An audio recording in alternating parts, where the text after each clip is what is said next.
Assalamualaikum warahmatullahi wabarakatuh. Waalaikumsalam warahmatullahi wabarakatuh. Alhamdulillahirabbil alamin. Wassalatu wassalamu ala asyrafil anbiya wa khamil mursalin nabiyyina wa rasulina Muhammadin wa ala alihi wa sahbihi ajma'in wa man tabi'ahum bi ihsanin ila yaumiddin, amma ba'du.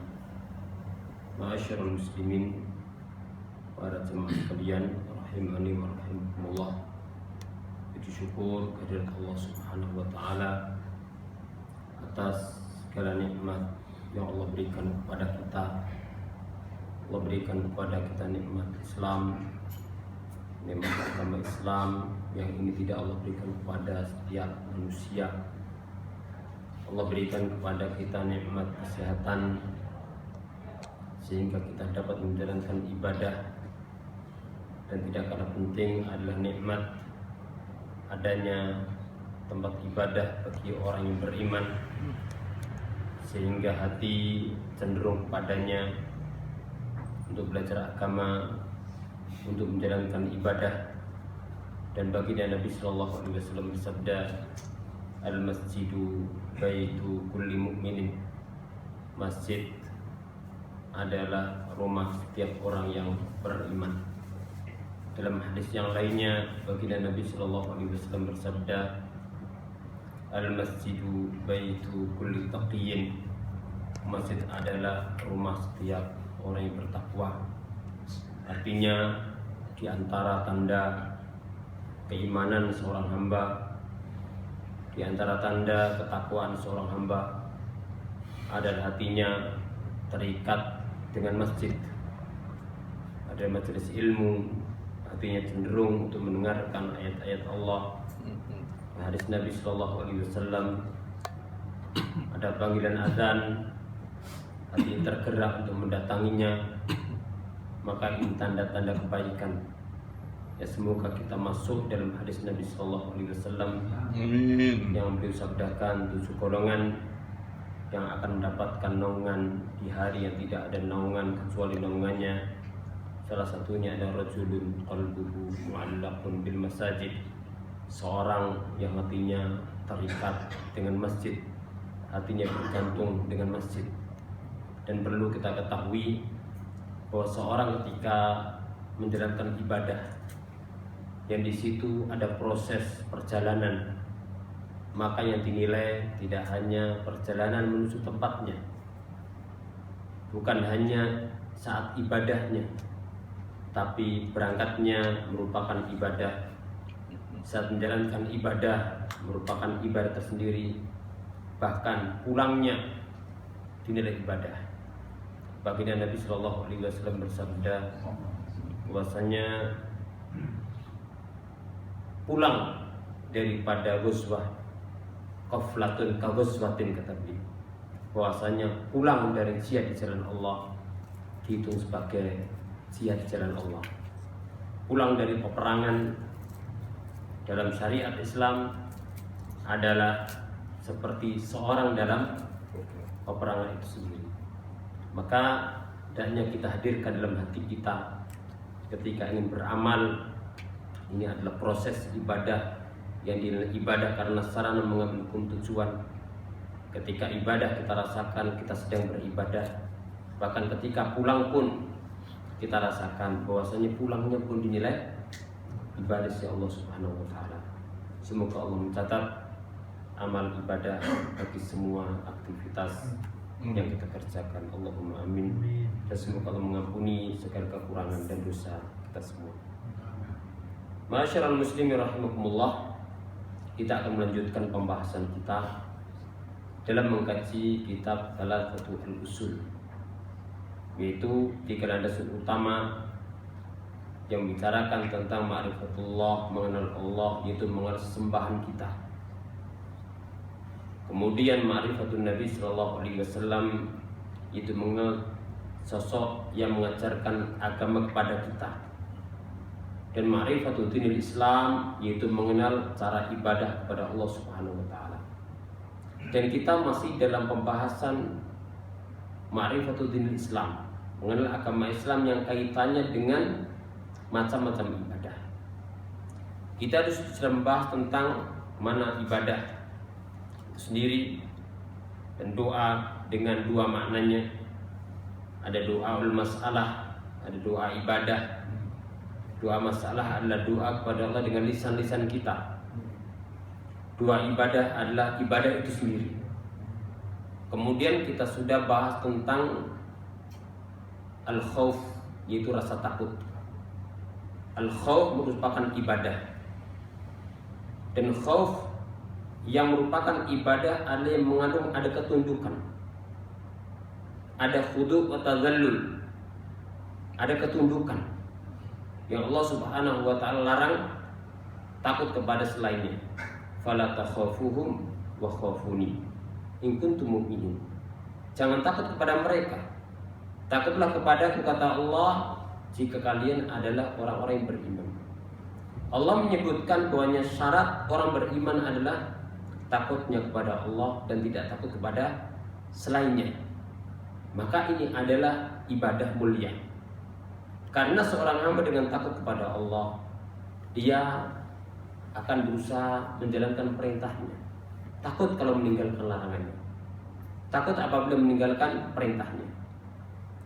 Dengan ada rasa takut seorang hamba, takut apabila menerjang larangannya, maka adanya al-khauf dalam diri sangat penting sekali. Kemudian yang kedua ada namanya khauf tabi'i, yaitu takut yang sifatnya adalah manusiawi, tabi'i. Yang ini tidak ada khudu', tidak ada tadallul. Seperti takutnya seorang dari makhluk atau dari hewan buas. Maka ini adalah khauf tabi'i. Walaupun lebih tinggi lagi seorang hamba menggantungkan hatinya kepada Allah, karena hewan buas pun memudaratkan atau tidak, itu tetap kembalinya adalah kepada Allah yang menggerakkan hewan tadi.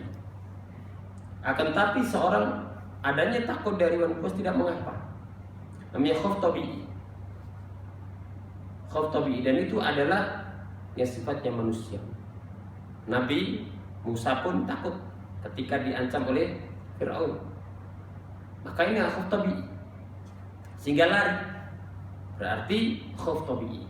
Tapi tidak ada khudu', tidak ada tadallul yang menyebabkan dia meninggalkan perintah Allah atau menerjang larangan Allah Subhanahu wa ta'ala. Kemudian kita bahas ibadah yang lainnya, yaitu ar-raja, rasa harap. Ini juga sangat penting dalam kehidupan seorang hamba. Ketika adanya rasa harap, maka seorang tidak mudah putus asa. Ketika adanya rasa harap, maka ada semangat untuk beramal, ada optimis. Oleh karena itu, rasa takut dan harap ini harus terus berbarengan ada. Satunya ngerem dari melanggar larangan Allah, khauf. Yang keduanya adalah raja, motivasi untuk menjalankan perintah Allah Subhanahu wa ta'ala. Makanya Allah gabungkan dalam Al-Quran bahwasanya Allah sadidul iqab wa anna Allah ghafurur rahim wa anna azab wal adab syadid. Ketahuilah aku adalah ghafurur rahim, Allah Maha Pengampun lagi Maha Penyayang. Ini mengandung perintah untuk apa? Harap. Agar kita harap kepada ampunan Allah, agar kita harap terhadap rahmat Allah Subhanahu wa ta'ala. Wa anna azabi wal adzabu syadid, dan azabku sangat pedih. Maka di sini mengandung isyarat akan pentingnya rasa takut, sehingga seorang hamba tidak menerjang larangan Allah Subhanahu wa ta'ala. Ma'asyiral muslimin rahimakumullah. Kemudian sekarang kita bahas jenis ibadah yang lainnya, yaitu at-tawakkul. Tawakal termasuk ibadah kepada Allah Subhanahu wa ta'ala. Allah berfirman, wa 'alallah fatawakkalu in kuntum mu'minin. Hanya kepada Allah lah hendaknya kalian bertawakal. Allah ketika ingin menjelaskan bahwasanya tawakal itu ibadah, yang pertama Allah khususkan. Jadi biasanya itu fi'il, fa'il baru maf'ul. objeknya di akhir, tapi ini objeknya diawalkan, menunjukkan kekhususan. Tawakal itu hanya Allah. Fatawakkal, bertawakallah. Allah baru fatawakkal. Aslinya fatawakkalu Allah, tapi diajukan Allah. Falyatawakkal atau fatawakkal, hanyalah kepada Allah saja kalian bertawakal. Maka ini ingin menjelaskan bahwasanya tawakal itu ibadah. Yang kedua, dalam bentuk perintah. Allah perintahkan fatawakkal, kata perintah, berarti ini adalah ibadah. Yang ketiga, in kuntum mu'minin, Allah kaitkan dengan iman. Jika kalian benar-benar beriman, maka Allah syaratkan seorang itu dikatakan seorang yang beriman apabila dia bertawakal kepada Allah Subhanahu wa taala. Maka tawakal ibadah. Dan Allah berfirman, "Wa may yatawakkal 'alallahi fahuwa hasbuh." Dan barang siapa bertawakal kepada Allah, maka Allah akan memberikan kecukupan padanya. Maka Allah menyebutkan syarat, "Wa may yatawakkal." Maka ini menunjukkan tawakal ibadah. Yang kedua, Allah sebutkan balasannya, "Fahuwa hasbuh." Maka ketika ada suatu amal dan Allah sebutkan balasan kebaikan padanya, maka menunjukkan hal tadi termasuk ibadah. Faman yatawakkal 'alallahi fahuwa hasbuh. Dan tawakal ini ibadah penting. Seorang hamba kalau dalam hidupnya tidak ada tawakal, maka hatinya terus akan diliputi dengan ketakutan, diikuti dengan kegundahan. Sehingga ada seorang ulama an-nafs, dia seorang yang mendalami ilmu kejiwaan. Dengan berpuluh-puluhan tahun dia menjadi seorang yang hebat dalam dunia ini. Kemudian dia masuk Islam. Kata beliau, ilmu saya ini yang saya pelajari dari dahulu kala sampai hari ini terjun luar biasa dibanding tawakal yang ada pada ajaran Islam. Maka tidak ada apa-apanya ilmu yang saya pelajari berpuluh-puluhan tahun itu. Karena seorang apabila tidak ada tawakal, maka semua adalah al-khauf padanya. Makanya Islam melarang adanya tatayur. Tatayur itu merasa sial dengan sesuatu. Terkadang merasa sial dengan hewan, terkadang merasa sial dengan hari, terkadang merasa sial dengan bulan, terkadang merasa sial dengan tahun, dengan nomor. Sehingga bangunan-bangunan tinggi tidak ada nomor 13. Ya. Mungkin pemain bola juga nggak ada nomor 13, nggak ada sudah. Kata Syekh Ibnu Utsaimin, kalau tatayur ini dibuka, ini sangat bahaya pada jiwa seorang hamba. Semua akan dibuat tatayur sama dia. Semua akan dibuat tatayur. Dia jalan lihat nomor mobil, oh jangan-jangan ini sial. Dia melihat orang berpakaian ini atau itu, jangan-jangan ini sial. Kemudian mau beli rumah ini ngadep ke sana, jangan-jangan sial. Semua dibikin sial. Mau beli toko, ada ini sial. Berangkat ke toko, melihat orang, jangan-jangan sial. Semua dibuat sial. Makanya kalau at-tatayur yang dibuka, maka kehidupannya adalah gulita. Semua akan dibikin tatayur sama dia. Semakin hari semakin berkembang, semakin dan semakin berkembang. Dan ini adalah hal yang bertentangan dengan tawakal. Makanya Nabi Shallallahu Alaihi Wasallam ketika menyebutkan orang-orang masuk surga tanpa hisab tanpa azab, di antaranya adalah tidak tatayur. Lalu di ujung hadis, wa 'alallahi wa 'ala rabbihim yatawakkalun. Mereka bertawakal kepada Allah Subhanahu wa taala. Apa itu tawakal? Kata beliau, at-tawakkulu adalah amal, at-tawakkulu izharul abdi azzahu lillah wa i'timadu alaih. Tawakal artinya adalah seorang hamba menampakkan kelemahan dirinya di hadapan Allah. Jadi menampakkan kelemahan dirinya kepada Allah Subhanahu wa taala. Wa i'timadu alaih, dan dia bergantung hanya kepada Allah Subhanahu wa taala. Maka berbeda antara tawakul dengan taukil. Kalau tawakul ini ibadah yang tidak boleh kecuali kepada Allah.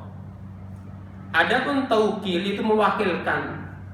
Saya mewakilkan ini kepada fulan, mewakilkan ini kepada fulan, maka dibolehkan. Dijalankan oleh para sahabat dahulu. Mewakilkan sebagian kerjaan kepada orang lain, itu namanya taukil. Adapun tawakul yang merupakan amalan hati, yang ada ketergantungan, ini tidak boleh kecuali kepada Allah Subhanahu wa taala. Dan al-muallif Asy'ari di sini ketika menyebutkan tawakal hanya menyebutkan dua. Yang pertama menampakkan kelemahan dirinya di hadapan Allah. Yang kedua menggantungkan segalanya, menyerahkan segalanya kepada Allah Subhanahu wa taala. Kenapa beliau tidak menyebutkan sebab?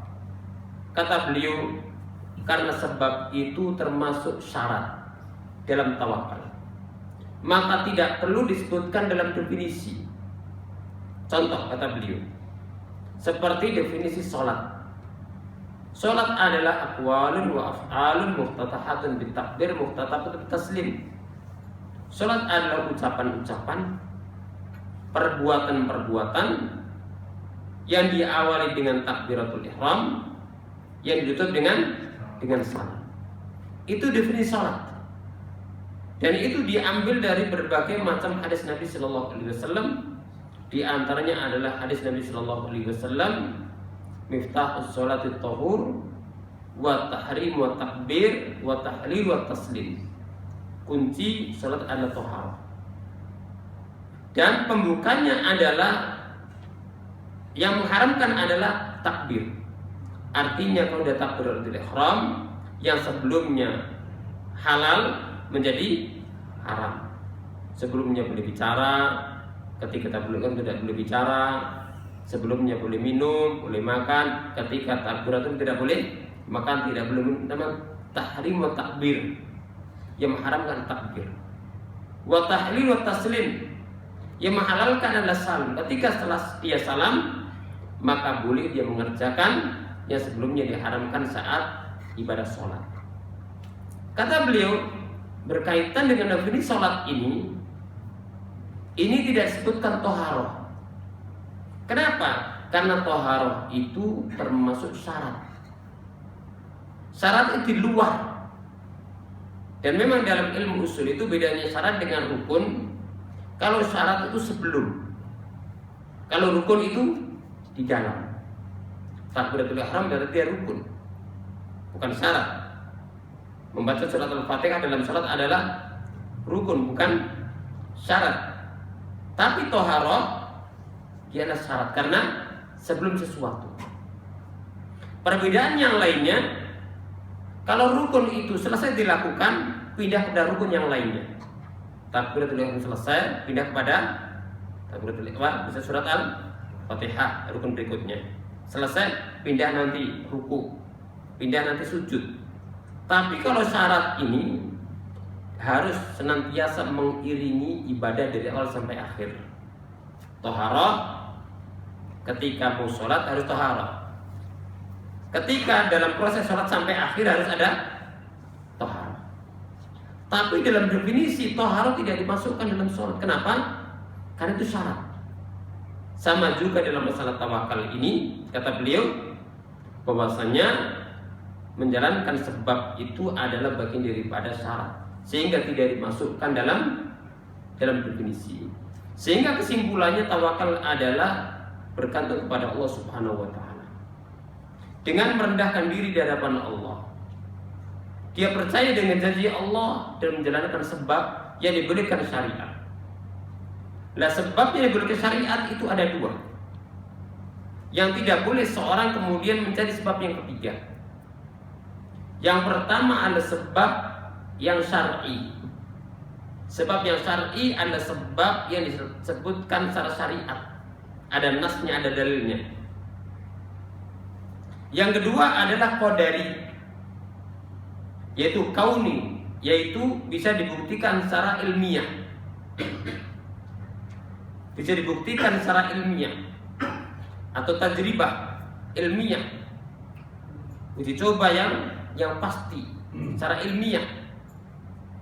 Dan manusia berkaitan dengan sebab ini terbagi menjadi 3. Yang pertama adalah orang yang bergantung kepada sebab, yang melupakan Allah yang menciptakan dirinya, yang menciptakan usahanya, yang menciptakan sebab.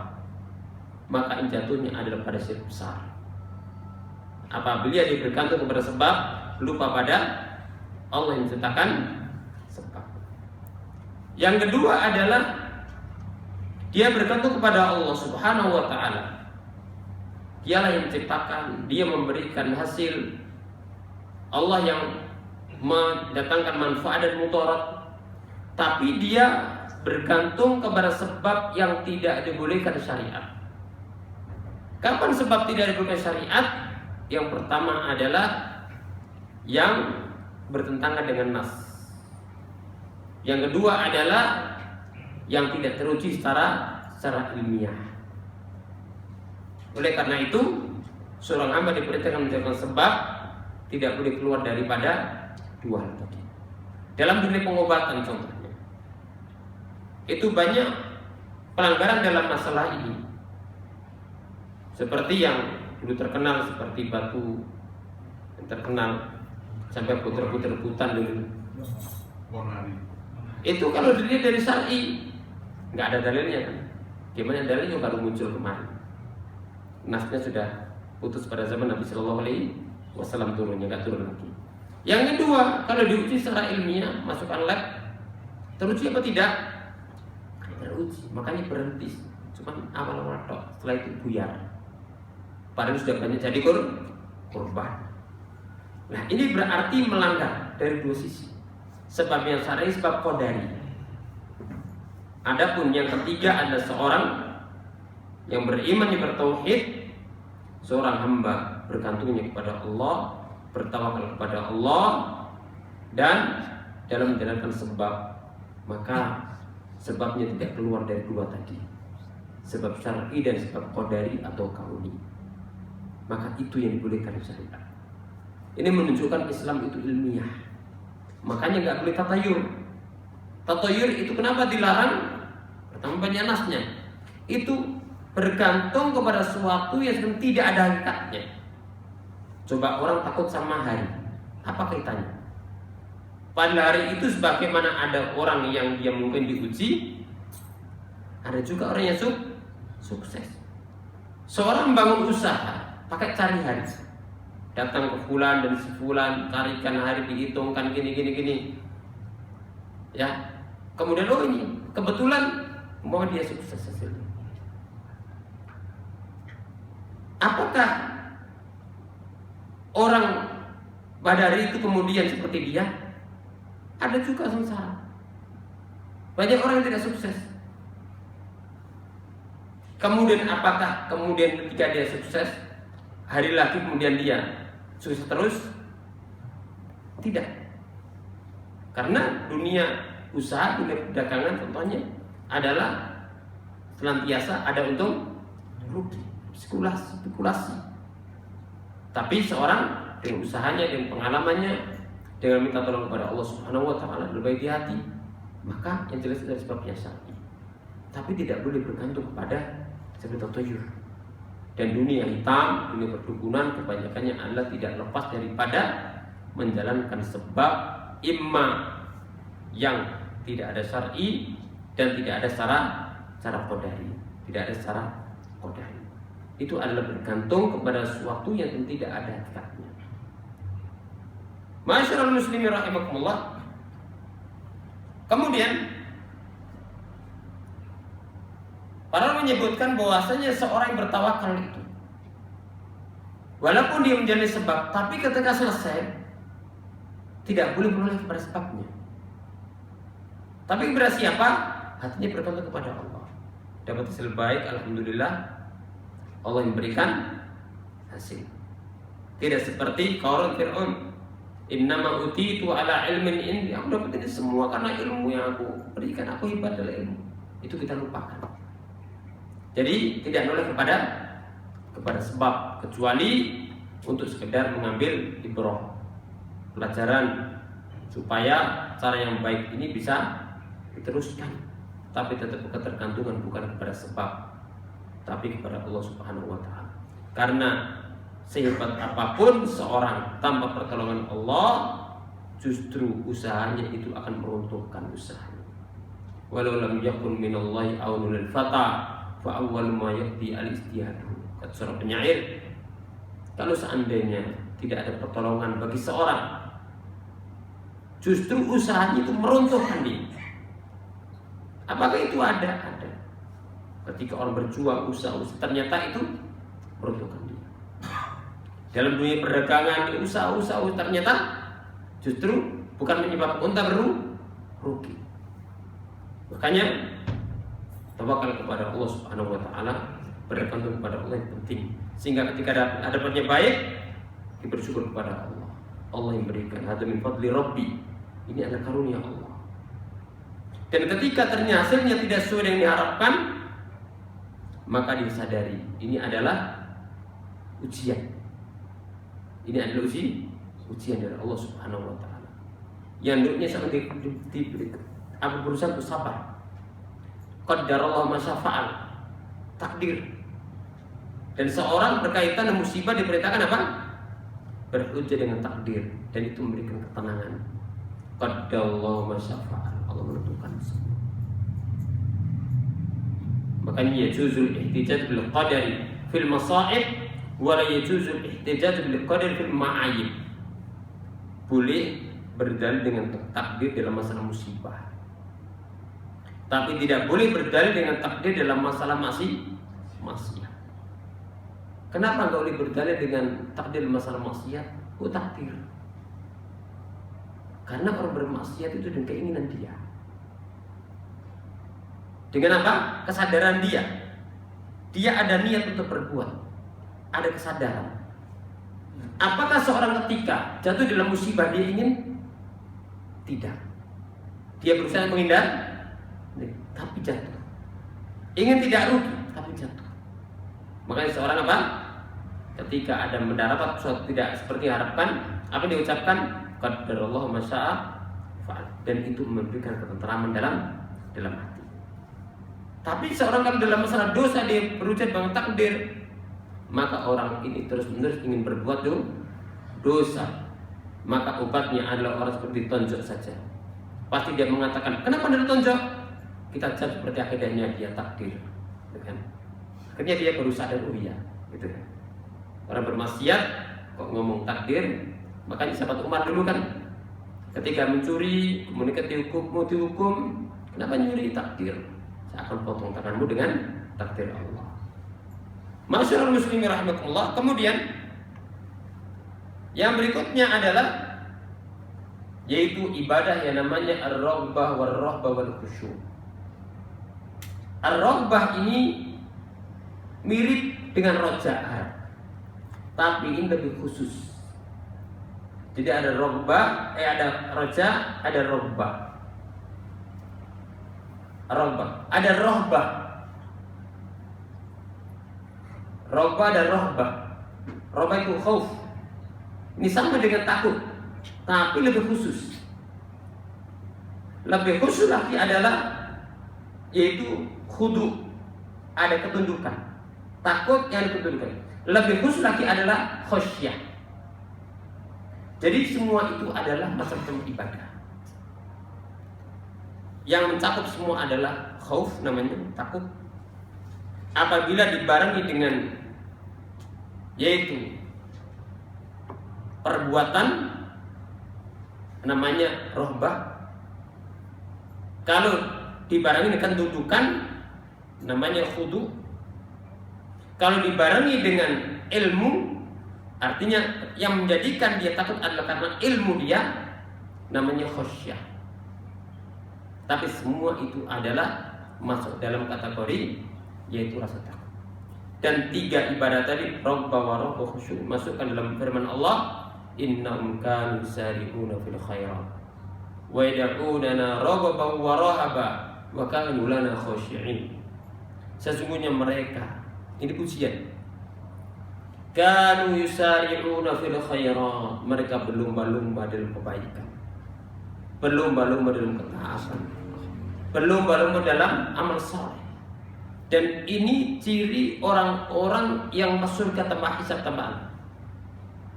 Maka dalam kitab tauhid disebutkan maratibun nas fit tauhid, tingkatan manusia bertauhid. Yang paling tinggi adalah yang Allah sebutkan sabiqum bil khairat, yang terdepan dalam kebaikan.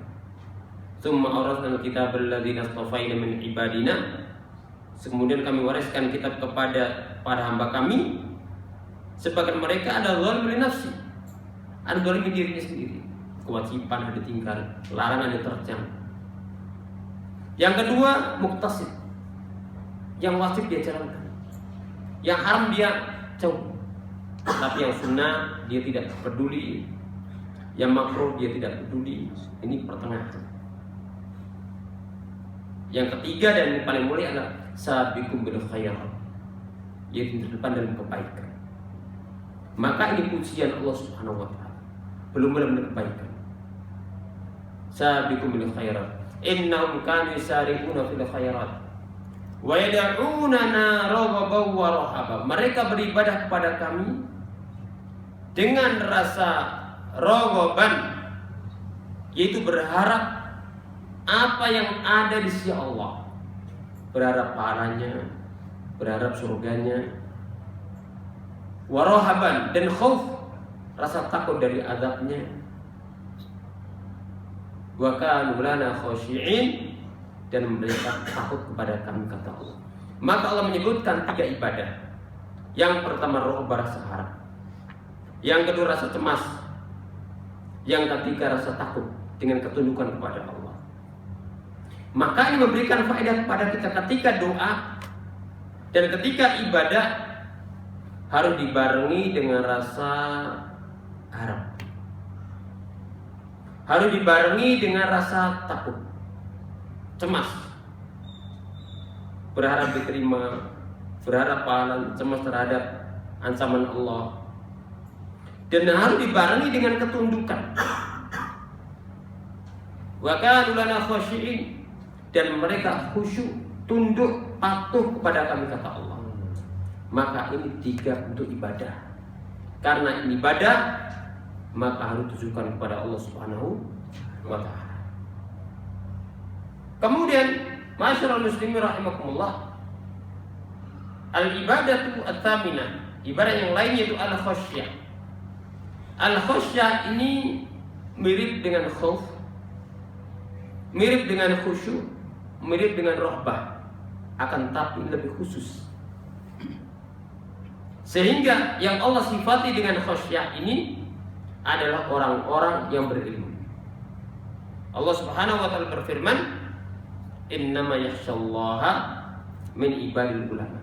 Yang takut kepada Allah adalah mereka para ulama. Artinya apa? Hakikat ilmu itu sebenarnya adalah yang membuahkan rasa takut.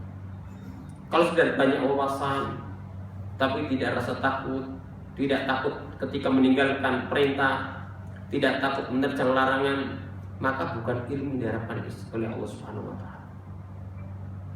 Yang diharapkan ilmu adalah al-ilmu an-nafi, al-ilmu al-musmir lil amal salih. Ilmu yang membuahkan amal salih. Ini adalah khasyah. Karena dibangun dari ilmu, maka namanya khasyah. Dan Allah berfirman, fala takhshawhum wakhshawni. Jangan takut kepada mereka, takutlah kepadaku, kata Allah. Maka ketika Allah melarang al-khasyah kepada selain Allah, dan Allah merendahkan khasyah kepadanya, maka berarti al-khasyah termasuk bagian daripada ibadah yang mulia.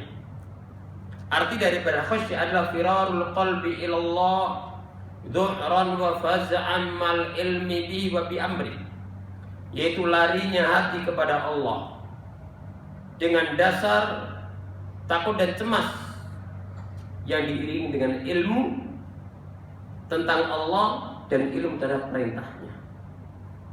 Dan seorang hamba hakikatnya di dunia adalah berjalan kepada Allah, lari kepada Allah.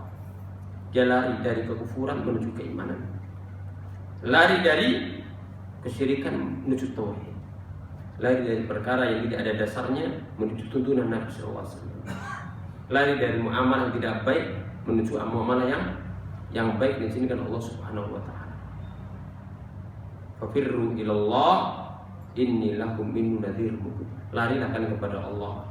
Sesungguhnya aku adalah pemberikan peringatan yang jelas dari Allah Subhanahu wa taala. Maka ini adalah al-khasyah.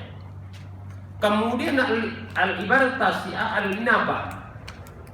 Termasuk ibadah al-inabah itu rujuk kepada Allah Subhanahu wa taala. Ruju'ul qalbi ila Allah mahabbatan wa khaufan wa raja'a. Al-inabah itu mirip tobat. Mirip tobat al-inabah, yaitu kembalinya hati kepada Allah, kembalinya hati kepada Allah, ketergantungan hati kepada Allah dengan dasar rasa cinta, dengan dasar rasa khauf, takut, dan dengan dasar rasa harap. Ini tiga dinamakan dengan rukun ibadah. Kalau ikhlas dan mutaba'ah, ikhlas niat ikhlas karena Allah, dan tuntunan namanya adalah syarat diterimanya amal ibadah.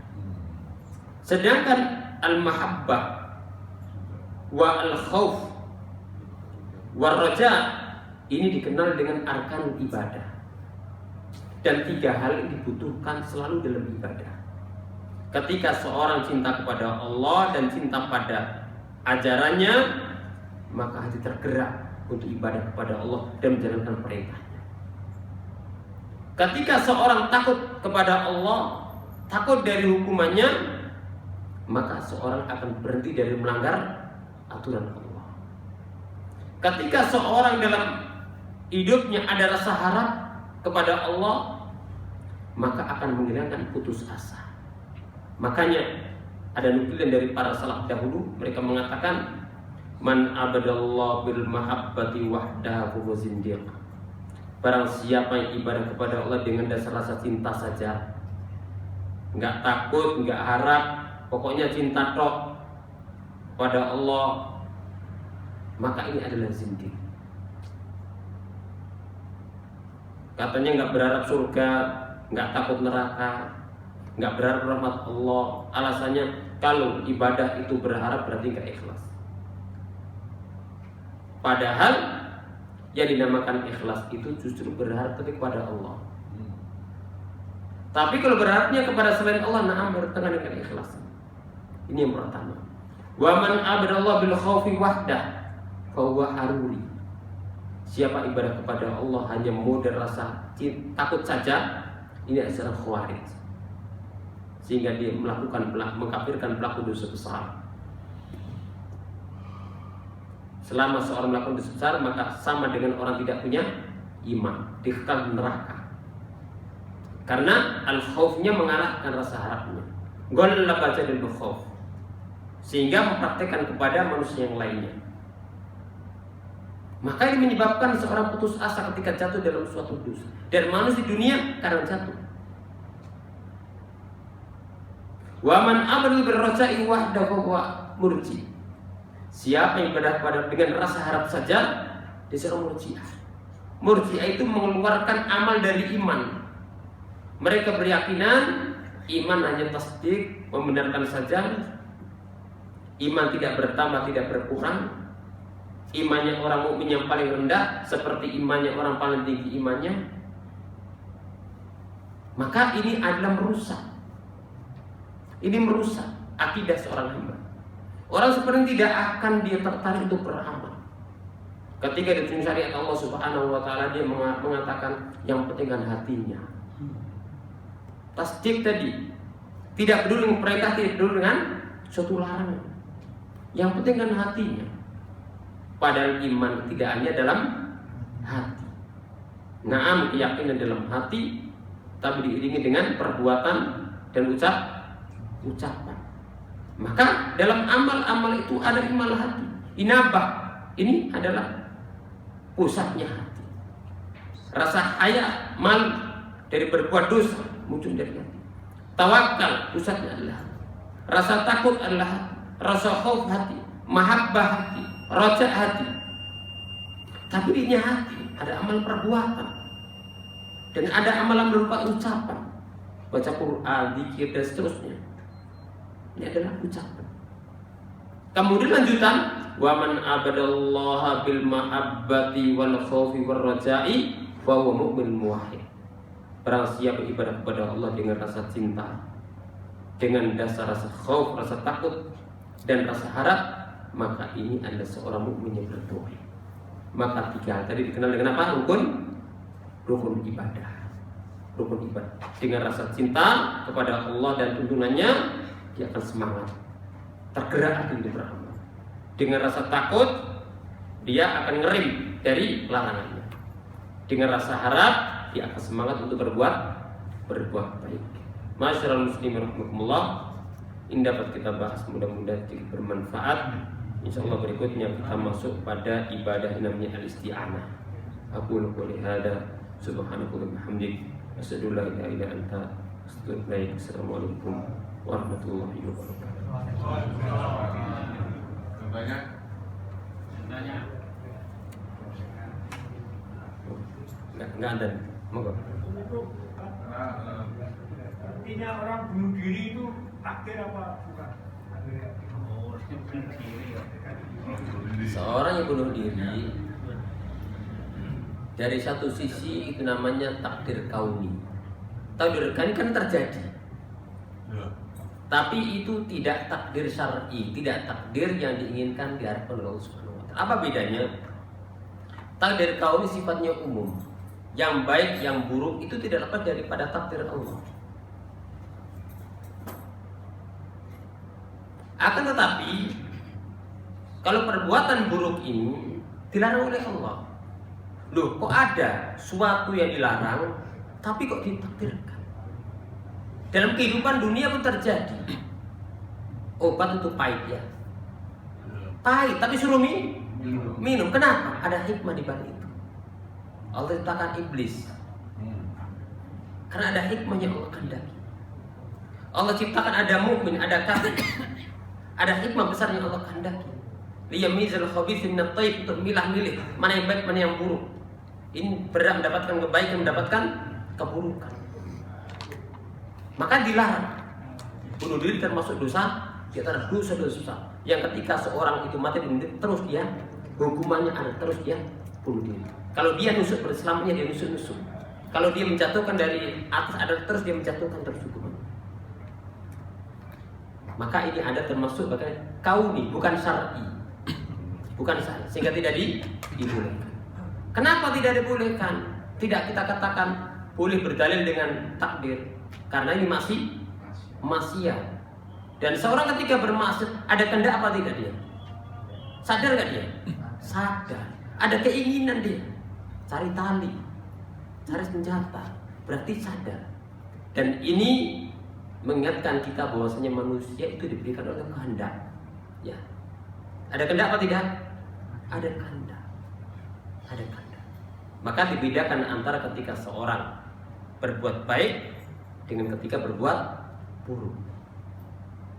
Ada seorang dikatakan takdir kauni, tapi kan dia dilarang tadi karena berbuat dosa, karena dia ada sadar. Apakah dipaksa oleh Allah? Enggak. Dia punya pilihan. Dia sadar. Ketika berbuat sana apakah sini? Sana taat, ini kemaksiatan. Dia ke sana pun dengan kesadarannya. Makanya kaidah tadi la yajuzul ihtijaju bil qadari fil ma'ayib fil masaib, yajuzul ihtijaju bil qadari fil masaib wa la yajuzul ihtijaju bil qadari fil ma'ayib. Boleh berdalil dengan takdir dalam masalah musibah, tapi tidak boleh berdalil dengan takdir dalam masalah apa? Maksiat dalam dosa. Dan bunuh diri termasuk bagian daripada dosa itu maksiat. Nah, bedanya dengan iradah kauniyah syar'iyyah kasus tadi kan? sama. Itu sama persis. Ya, itu kauniyah. Masuk bab iradah juga. Iya, kauniyah. Nah, Ustaz, tanya Ustaz. Kita ini percaya kebenaran yang ada dari Al-Quran. Setelah percaya, kita meyakini kebenaran itu. Di hati percaya. otak mengakui kebenarannya, hati ini mempercayai kebenarannya itu. Tetapi perbuatannya itu masih penyimpang dari apa yang dipakai sebagai, yang didapat sebagai kebenaran gitu. Saya mengatakan misalnya yang gampang-gampang saja, riba itu haram. Semua orang percaya misalnya gitu. Tapi kita ini pejalan riba gitu. Apa penyebab ini kita sebenarnya? Jangan-jangan ilmu kita tambah banyak, keyakinan tambah banyak, tapi tetap murtad saja gitu loh. Gitu loh ya. Terima kasih. Apa? Banyak nih kejadian yang seperti ini sekarang. Kira-kira penyebabnya apa ya? Seorang ulama bernama Syekh Abdurrahman Al-Muallim rahimahullah taala. Mungkin Anda kenal, ada kerabatnya di sini katanya. Ya. Beliau menyebutkan dalam satu kitabnya, seorang menolak kebenaran yang dia tahu itu ada 3 sebab. Yang pertama karena takabur, sombong, yaitu radul haq wa ghamtun nas. Menolak kebenaran dan menolak meremehkan manusia, dinasihati, tahu dia tapi tolak. Karena sebabnya apa? Dia sombong, angkuh. Yang kedua adalah karena kedudukan. Ini sering menjadi penolak kebenaran. Nanti kalau saya terima nasihat ini, saya amalkan, jatuh kedudukan saya di hadapan manusia. Akhirnya dia tidak menjalankan. Sebab yang ketiga adalah kepentingan dunia, harta. Karena kenapa dia menjalankan riba pada dia tahu? Karena dia ada kepentingan dunia yang dia dapatkan. Nah, orang dia mau amalah, dia dapat banyak, sehari uangnya luar biasa, hanya jenis di rumah. Kemudian dinasihati, gak gampang. Akhirnya apa dia? Dia tolak itu.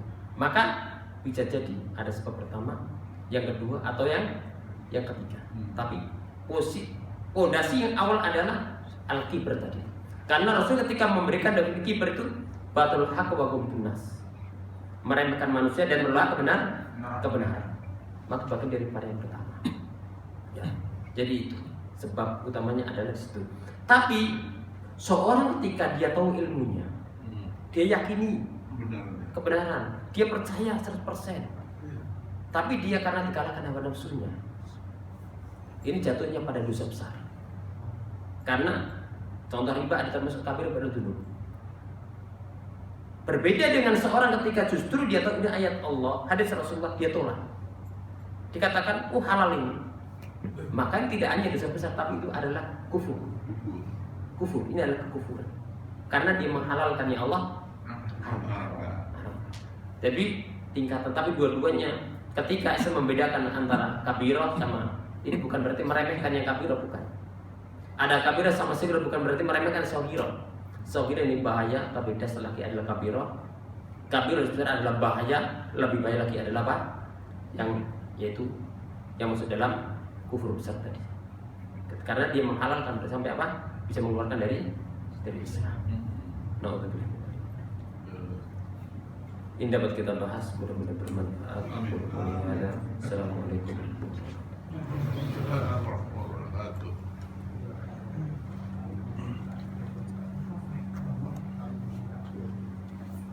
Bapak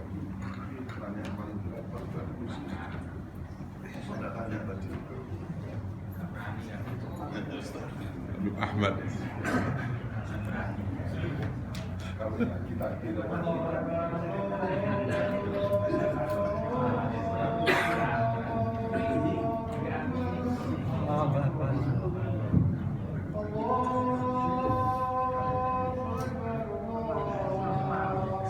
Mari umroh.